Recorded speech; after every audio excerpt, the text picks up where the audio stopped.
Un placer para mí darles la bienvenida a este programa Una cita con la historia, la cual cubre un ciclo de conferencias que está siendo dirigido por la Dirección del Monumento a los Héroes de la Restauración en coordinación con la Dirección General de Museos, el cual se está realizando mes tras mes en los estudios de Radiovisión Educativa, que es el canal que tiene el Centro, el Centro de Convenciones y Culturas Dominicanas de UTESA, el cual nos ha facilitado estas instalaciones para nosotros presentar este ciclo de conversatorios sobre temas y personajes históricos dominicanos relacionados mucho con la restauración de la República. En esta oportunidad, luego de haber tocado el tema de Duarte el mes pasado, ahora tenemos el del otro patricio, Ramón Matías Mella, con motivo de su 205 aniversario de haber nacido y también tocando temas relacionados con su papel preponderante en la restauración. Y hemos invitado para este coloquio al profesor y catedrático Luciano Filpo, quien tiene una carrera dilatada en el área de educación, columnista del periódico La Información, donde trata temas educativos. Así que con la compañía de Luciano vamos a estar en este coloquio y queremos primeramente darle la bienvenida a Luciano. Gracias por aceptar nuestra invitación. Gracias, Marlon, muy buenos días, y yo felicito a la dirección del museo por desde esta parte hacer este esfuerzo orientado a promover la ciudadanía responsable, a recuperar la memoria histórica, los valores de nuestros héroes, el compromiso ético y ciudadano. Por otro lado, decía Cicerón, gran orador romano, que la historia es la madre de la vida. Y en ese sentido, entidades como la que usted representa, creo que hacen un papel loable cuando se pretende, se busca recuperar la memoria histórica e intentar comprometer a la juventud de hoy con un mejor porvenir de nuestro país. Muy bien. Tenemos el caso de Mella, quien, como ya hemos mencionado, nació en el año 1816. Entonces, cuando estamos sacando cuentas, encontramos que Mella comenzó de manera muy precoz, es decir, una persona joven, que por eso puede ser un paradigma para la juventud de hoy, comenzó joven a involucrarse en temas de la política, de lo militar de aquel entonces. Y yo quisiera que me contaras un poco sobre ese Mella y el contexto en el cual él... Bueno, Mella nació en la época de la España boba, 1816, y empieza a transitar su vida de niño a adolescente ya en la época de la dominación haitiana. Como tú dices, tal vez no sea tan joven, porque la esperanza de vida de esa época tal vez eran de 50 años o menos. Sí, así. A los 20 años ya contrajo matrimonio con Josefa Brea, nace en Santo Domingo, hijo de una familia medio pequeño burguesa, de abajo, como haría la clasificación el profesor Juan Bosch sobre su temática de las clases sociales, que dicho sea de paso, siempre trabajó el tema de la clase media, que decía que aquí no hubo una clase alta. Entonces, Mella es considerada como una especie de espada de la independencia, la persona que tenía el ímpetu, la fuerza militar. Bueno, como señalamos fuera de cámara, es el ejemplo de las Fuerzas Armadas. El natalicio de Mella es el día también de los cuerpos castrenses en la República Dominicana. Y sin duda alguna que es una figura que constituye un paradigma con sus altas y sus bajas, pero los seres humanos, los que son humanos, tienen pasiones, tienen debilidades y tienen fortaleza, como decía Platón. Muy bien. Encontramos a ese Mella en su papel en ese febrero glorioso del año 1844, pero previamente a eso, ¿de dónde obtuvo él esa formación militar? Bueno, en la dominación haitiana había todo joven dominicano que participara en el servicio militar obligatorio. Y Mella y los trinitarios todos tuvieron, porque so pena de ser. Y en la trinitaria hubo un proceso de adoctrinamiento, porque Duarte, el maestro José María Serra y otros lograron adoctrinar. No me gusta el término de adoctrinar, porque la doctrina como que le roban la conciencia a la gente, pero educar a esto en la necesidad de trabajar para la patria, desde el movimiento de la Trinitaria, también desde la filantrópica y la dramática. Recuérdese que se practicaban algunos ejercicios como esgrima y otros, los mismos trinitarios, buscando, aparte de la formación que daban en el ejército haitiano. Entonces, sin duda alguna, que Matías Ramón Mella tuvo diversas fuentes para alcanzar esa formación, a lo que se suma su ímpetu personal, su actitud de mostrarse erguido frente a los problemas que le acogotaban en ese momento. Muy bien, tenemos entendido que esos patricios pertenecieron al ejército haitiano, algunos alcanzaron algún grado de oficial en ese ejército. También hubo algunos personajes que estuvieron en el Congreso haitiano como parte de los políticos de la época. Y ahí se fue fraguando una alianza entre sectores haitianos que eran opositores al régimen imperante de entonces. Y ahí es que se logra esa unión entre reformistas haitianos y los patriotas nuestros para dar el golpe de febrero. Entonces, ¿cuál fue el papel de Mella en esa parte? Queremos destacar. En primer lugar, al hablar de la alianza con los reformistas haitianos, también hay que mencionar a Juan Pablo Duarte, que es el estratega. Dentro de la visión de Juan Pablo Duarte se concebía que los trinitarios, que eran llamados de manera despectiva los muchachos, no tenían la capacidad ni la fuerza para enfrentar al gobierno del dictador haitiano Jean-Pierre Boyer, que se había declarado como un gobernante vitalicio. Entonces, en Haití, como usted muy bien señala, se organiza hacia 1843 el movimiento de la reforma. Charles Gerard, en la finca de Praslin, organiza ese movimiento y Duarte plantea que es preferible primero salir de Boyer para después proseguir el proceso de agitación, de consolidación del movimiento de los trinitarios para impulsar la independencia. En un primer momento fue enviado Juan Nepomuceno Ravelo hasta la parte norte de Haití para que hiciera los aprestos del apoyo que daban los trinitarios, pero sus diligencias fueron infructuosas.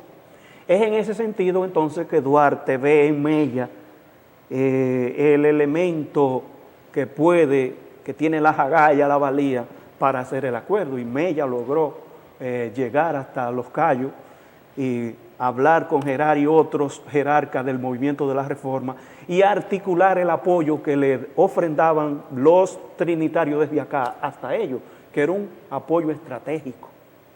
Apoyar a los reformistas para salir de Boyer, para después proseguir la lucha independentista de los dominicanos, porque se entendía que nuestros dos pueblos eran totalmente diferentes. No obstante algunas cosas positivas que se habían hecho durante la dominación haitiana, las diferencias culturales eran abismales entre ambos pueblos. Muy bien. Entonces hay un aspecto que también se recuerda de esa época y que es conocido Mella por el trabucazo. Siempre se le vincula con esa parte del trabucazo. Entonces, en esa noche del 27 de febrero, cuando ellos ya ven como hay un sector de los dominicanos que estaban también por hacer alianza, los afrancesados famosos aquellos, que no creían en la independencia.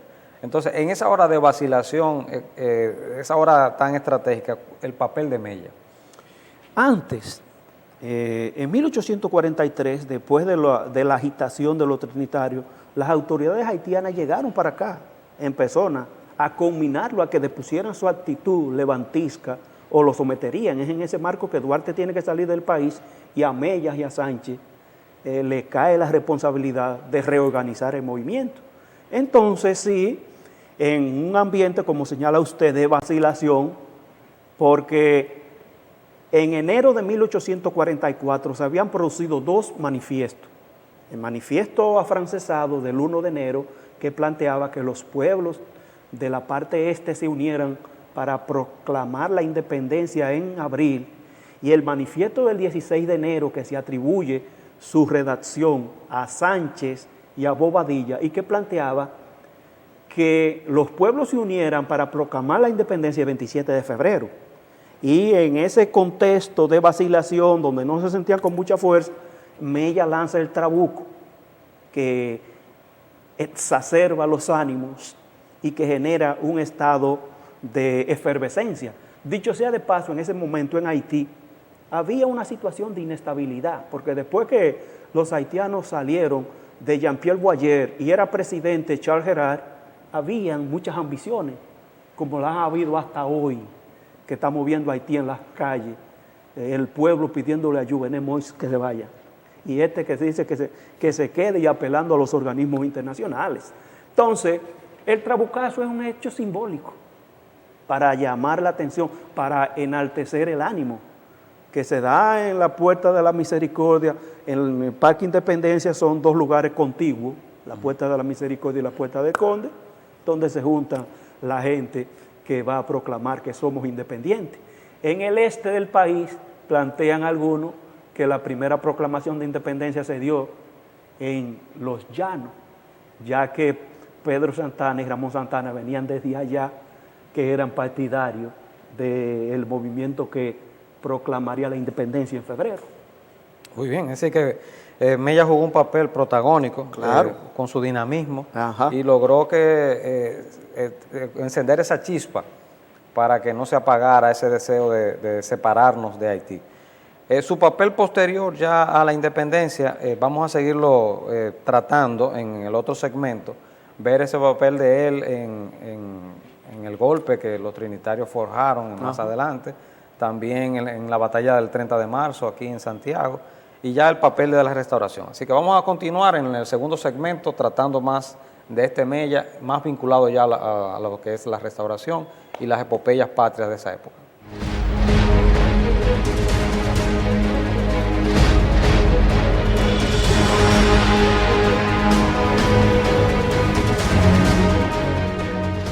Monumento a los héroes de la Restauración. Patrimonio cultural, museográfico e histórico. Símbolo que nos identifica como cibaeños y dominicanos. Conócelo.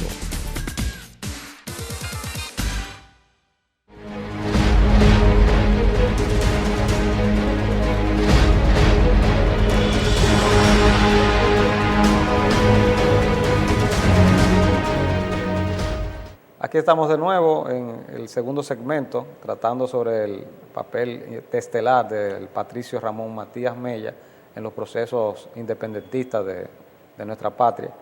Y continuamos, como habíamos ya abordado, sobre su origen, el papel que jugó el 27 de febrero. Ahora, posterior a eso, su accionar en la batalla aquí de Santiago y demás, el profesor Filpo nos va a continuar comentando. Adelante. Ok, entonces, Mella, dentro de su formación militar, fue delegado por la Junta Central Gubernativa como encargado de la defensa de Santiago, porque para el 8 de marzo de 1844, inclusive la Junta Central Gubernativa solicita al encargado, al cónsul francés Huchereau de Saint-Denis, que acelere la ayuda que le están pidiendo, que le están solicitando a Francia a cambio de la búsqueda de un protectorado. Se plantea que Mella no firmó, porque no estaba de acuerdo con lo mismo. Pero vino para Santiago y tuvo como su lugarteniente a José María Imbert. Muchos se preguntan, entonces, ¿por qué Mella termina no participando? Porque, como se había dicho, que el gobierno haitiano había enviado 2 expediciones, una por el Cibao, al cambio encabezado por el general Pierrot, y otra por el sur, encabezada por el propio Gerard, no había ejército. El país que nacía, si había algo de ejército, lo tenía Pedro Santana, que tenía miles de subalternos, pero en el Cibao lo que habían era agricultores y campesinos en pequeña propiedad que tuvieron que abandonar la producción para enrolarse en el ejército. Es de ahí, como usted ha leído seguro, el batallón de los sandulleros de Fernando Valerio. ¿Por qué se llaman así? Porque eran productores de tabaco, y que el andullo es una forma que se ha usado de manera secular en el Cibao de fermentar el tabaco. Entonces Mella salió hacia San José de la Mata y la Sierra a reclutar hombres, mientras parece que no calculó la distancia, porque un comerciante inglés de la época, Teodoro Heineken, había advertido que la invasión haitiana estaba en proceso. y unos días antes del 30 de marzo llegó y puso en alerta. Entonces, Mella salió a buscar hombres, dejó encargado a José María Inver, quien vino desde Moca, y este es el que organiza la defensa en Santiago a través de los llamados fuertes Dios, Patria y Libertad, y donde se destacan un sinnúmero de generales como Fernando Valerio, que hemos mencionado, que aquí hay una fortaleza, aquí hay una plaza, hay escuelas, urbanizaciones, calles, una parte del sector del hospedaje es prácticamente en honor a Fernando Valerio, está la plaza y la avenida. Sí, la vía.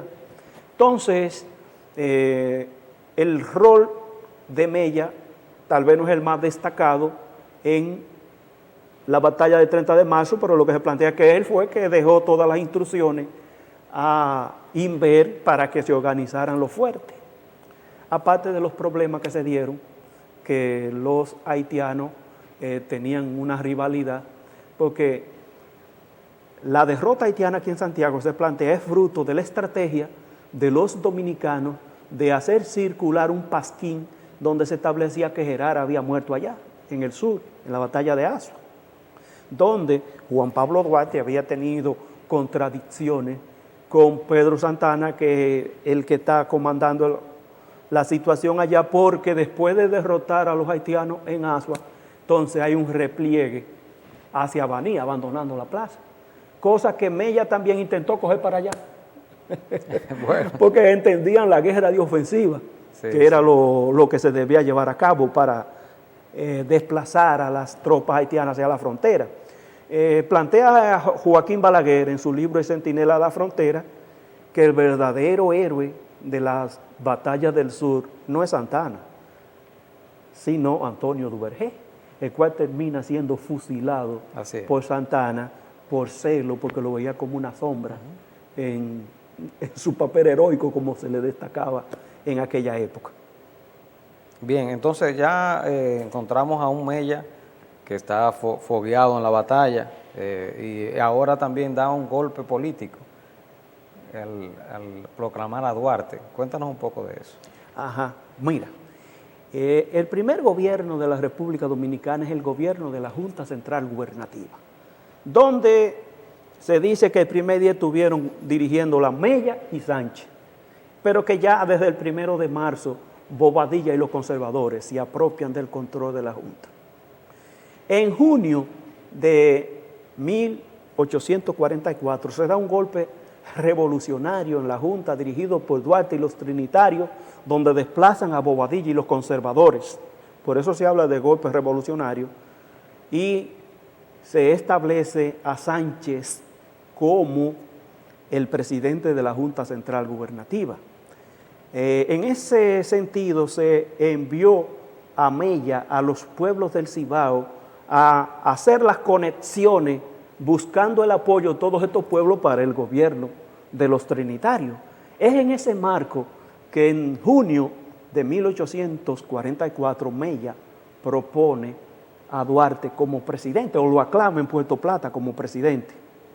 Dicho sea de paso, algunos creen que habían ciertas diferencias entre Mella y Sánchez, y que en ese sentido es que Mella propone a Juan Pablo Duarte como el presidente, cosa a la que declinó el patricio, porque sostuvo que él solamente se haría digno de ese cargo si era por aclamación popular, si el pueblo lo elegía.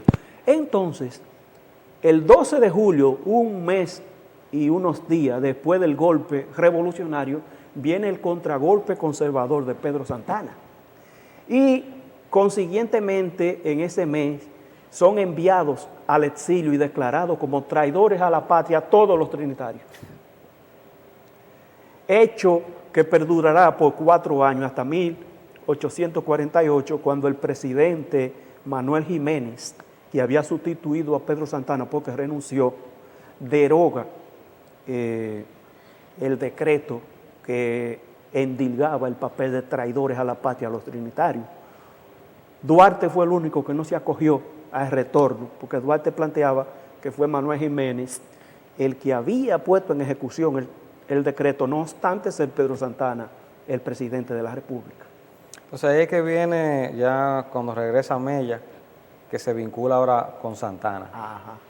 Sí, participó en la batalla de Número y la Carrera, que son la batalla de 49, en la tercera campaña militar dominico-haitiana, y después de ahí empezó a tener cierta cercanía y tolerancia a los proyectos de Santana, hasta tal punto que estuvo en España buscando un acuerdo, cuasi protectorado, y en el 56 también había aceptado un cargo de gobernador en La Vega, y después también en el último gobierno de Santana fue gobernador en Puerto Plata, y estuvo del lado de los revolucionarios del Cibao en 1857, cuando se produjo la Revolución Liberal Tabaquera, que propició el regreso de Santana y la quiebra del proyecto liberal, que los cibaeños no tuvieron la capacidad militar, encabezada por Franco Vidó, para derrotar a Buenaventura Báez allá. Entonces se aliaron con Pedro Santana, quien contribuyó a derrotar a Báez, pero también vino y desconoció el gobierno de José Desiderio Valverde y Benigno Filomeno de Rojas, que tenía su sede aquí en Santiago. Entonces llega el momento de la ruptura entre Mella y Santana, ya para el tiempo de la anexión. Entonces, ¿cuál papel jugó Mella en esa guerra restauradora?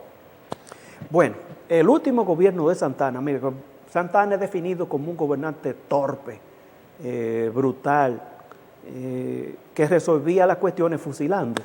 Entonces, en su último gobierno planteó que ya no era posible dirigir la República Dominicana con la amenaza de una invasión haitiana, con la crisis monetaria dejada por la papeleta de Buenaventura Báez, con la amenaza de Estados Unidos que quería apropiarse del Caribe, donde ya unos aventureros se habían izado bandera en la isla de Altobelo, en el Caribe, en la zona de Bahía de las Águilas, y esas fueron las justificaciones de Pedro Santana para enviar a Felipe Alfau, un antiguo trinitario, a conversar con España acerca de la posibilidad de una anexión. No, Mella se opuso desde un principio, y Mella se fue al exilio a Saint Thomas, donde estuvo allá con José María Cabral y donde estuvo también con Sánchez. Mella era parte del movimiento de la regeneración que vendría a combatir la anexión, pero entonces se enfermó y solo vinieron Sánchez y Cabral y un grupo de valientes. Es en ese contexto del movimiento de la regeneración que muere Sánchez. Debo destacar aquí que los padres de la patria, los tres se involucraron en la guerra restauradora, o por lo menos en el movimiento antianexionista. Sánchez fue el primero, que murió en el cercado. Mella, quien retorna después y es colocado, inclusive fue vicepresidente del gobierno de la restauración y fue designado por el gobierno de Pepillo Salcedo como ministro de la guerra, y Juan Pablo Duarte, que retornó 20 años después del exilio, en el 64 a ponerse, y que ambos se estrecharon, se saludaron aquí, Sánchez, Mella y Duarte, porque ya Sánchez lo habían fusilado en julio de 1861. Entonces, el genio militar de Mella descolló aquí en la guerra restauradora, porque, como destaca Juan Bosch, el soldado restaurador era un hombre harapiento, descalzo, sin camisa, con un machete, mal armado, hambriento. Y el soldado español o el ejército español era un ejército entrenado en la guerra, profesional. Entonces Mella elabora el llamado Manual de Guerra de Guerrillas, donde se planteaba que a un enemigo como el español jamás se le podía dar el frente. No obstante, la osadía de los dominicanos entre el 6 de septiembre y el 13 de septiembre de 1863 de incendiar la periferia de la fortaleza San Luis para sacar a los españoles y crear el gobierno de la restauración, no obstante todo ese valor, y de venir desde Capotillo hacia acá, porque el 16 de agosto se iza la bandera en Capotillo, pero el movimiento se desplazó para acá porque aquí en Santiago era que estaban las fuerzas productivas. Aquí en Santiago era que bullía el pensamiento liberal y nacionalista capaz de recuperar la independencia a través de la guerra de la restauración. Entonces, en ese manual de guerra de guerrillas, Mella plantea que a un ejército superior no se le puede atacar de frente, que los contactos deben ser por sorpresa, cuando duermen, cuando comen, esperarlo en los desfiladeros y emboscarlo. Total, de que se vaya generando un estado de que se pierda la moral en los opositores y que cuando sea necesario el enfrentamiento sea cuerpo a cuerpo a través del uso del machete. El general Soto Jiménez tiene un texto acerca del uso del machete. Los motivos del machete. Exactamente, en la historia nacional. Benito Monción, que es uno de los héroes de la Restauración, era considerado el maestro en el uso del machete, aunque la espada más elevada acá es Gregorio Luperón. Entonces, el valor de Mella radica en eso. Siendo el ministro de la guerra del gobierno restaurador, en organizar una estrategia donde los dominicanos, sin ser un ejército profesional, pudiesen salir airosos y exitosos frente a los españoles, porque para los españoles aquí no había guerra, porque ellos no tenían un enemigo enfrente a cual atacar. Y a eso también se suman los factores de la disentería, de la fiebre amarilla y el desconocimiento del terreno para que los dominicanos pudieran de manera exitosa restaurar la independencia que se había perdido con la anexión. Mella murió antes de que culminara la guerra de la Restauración, que duró 2 años. Mella murió aquí en Santiago. Ya habíamos dicho previo, se había reunido con Juan Pablo Duarte, se habían estrechado, se plantea que se hizo de nuevo fiel al ideario de Duarte, que había abandonado las influencias que tuvo de Pedro Santana y que en base a recoger de nuevo ese ideario es que se yergue como la gran figura militar de la guerra de la Restauración. Murió aquí en Santiago el 4 de junio de 1864, estaba afectado de disentería y otros problemas de salud y solicitó que su cuerpo fuera envuelto en la bandera nacional. Y según se dice, sus últimas palabras fueron: todavía hay patria. Así es. Sí, es un personaje relevante de nuestra historia, qué bueno acercarnos a él, conocerlo en su destacado papel que jugó aquí. Sin ese manual yo creo que hubiera sido muy difícil, porque fíjate que en Cuba duraron muchos años para poderse librar de... Y lo asimilaron. Sí, lo asimilaron, pero digo que duraron muchos más años para vencer a esa potencia colonial que era el Imperio Español de la época. Es decir, que no era los haitianos que para nosotros quizás fueron más fáciles de vencer que vencer a un imperio como lo fue el español. Así es. Así que este papel jugado por Ramón Matías Mella, nuestro patricio, nos hace verlo como lo que realmente fue, un hombre con sus luces y sombras, como bien has destacado, pero sí el valor arraigado que tuvo en creer en esta patria. Y eso ahora en su aniversario nos hace a nosotros reflexionar sobre lo que tenemos nosotros que jugar como ciudadanos y imitar su ejemplo. Así es. Así que te damos las gracias, Luciano, por acercarnos a ese Mella y por poder hilvanar todos esos datos históricos que seguro van a ser de mucho provecho, especialmente para ese público joven que nos está viendo en este canal. Así que agradecemos tu participación y en futuras entregas seguro te vamos a tener por acá. Nada, gracias a ti, Ángelo, porque nosotros también tenemos una preocupación continua, como decíamos al inicio, de construir una ciudadanía activa, de romper con la indiferencia, de que la gente no se preocupa por nada y a veces lo que espera que sea otro el que haga. Así es. Y una ciudadanía activa implica que usted debe estar preocupado por lo que pasa en su sector, en su comunidad. No hay que estar en todo el país, con que usted se preocupe por el medio ambiente de su comunidad, por visualizar los problemas que hay. Con eso es suficiente para nosotros continuar el ejemplo imperecedero de todos estos hombres y mujeres que han conformado nuestra identidad. Excelente. Bien, así despedimos nuestra cita de hoy con la historia. Les invitamos a estar siempre en sintonía con este programa mensual. En el próximo mes vamos a abordar al otro patricio, Sánchez, que también está en su fecha de aniversario de nacimiento. Entonces, le invitamos a siempre estar en sintonía. Agradecemos mucho la colaboración del Centro de Convenciones y Cultura Dominicana de UTESA a facilitarnos las instalaciones de este estudio de su canal Radiovisión Educativa, el cual se transmite en el canal 54 de Claro TV, y también esto es difundido a través de nuestras redes sociales y nuestro canal de YouTube para que toda la juventud dominicana, toda la ciudadanía esté al tanto de estos personajes históricos a los cuales le debemos nuestra nacionalidad. Hasta entonces. Gracias.